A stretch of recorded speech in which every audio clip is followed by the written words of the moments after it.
xaaladdeeda hadda markii la soo qaaday markaan iskuma dhawin maasha allahu tacaala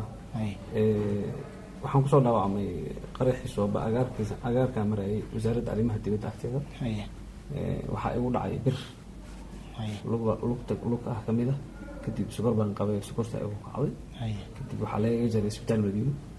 kadib anigoo tabcaana waxaa laga keenay halkan dowladda Kenya ay soo qaaday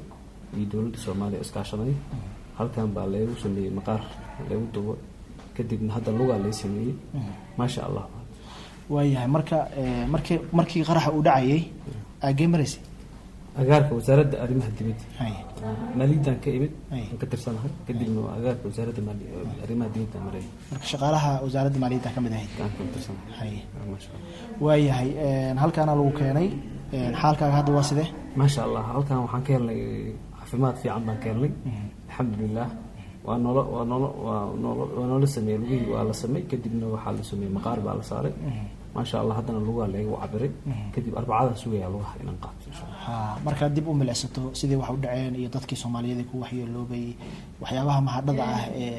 dareemayso maxaa kamid wallahi mahadda weyn bay nagu reebtay wadanka waxaa ka dhacay dhibaato culus wadanka waa lagu baaba'ay 5 ilaa 500 oo qof camal ay ku baaba'day in ka badan 500 way ku curyaameen ama way ku dhaawacmeen ilaahay subxaanahu wa ta'ala taasoo kale nagu soo celiyo insha Allah marka ma hesheen adeegyada caafimaad ee aad u baahnaydeen aad iyo aad adeegyada aan ka helnay waxaa kamid ah annaga oo aan istaagi karin aan dhaqaaqi karin inaynu fadhigan noogu adeegaan qararkeena dadkeena baralaasa ah ay u qubayaan maasha Allah ta'ala maasha Allah dad fiican u jirtaan inkastoo ay jiraan dad badan oo ku geeriyooday weerarkaasi haddana dad badan oo waxaa jira iyagana ku curyaamay oo adiga ka mid tahay maxaa dareemaysaa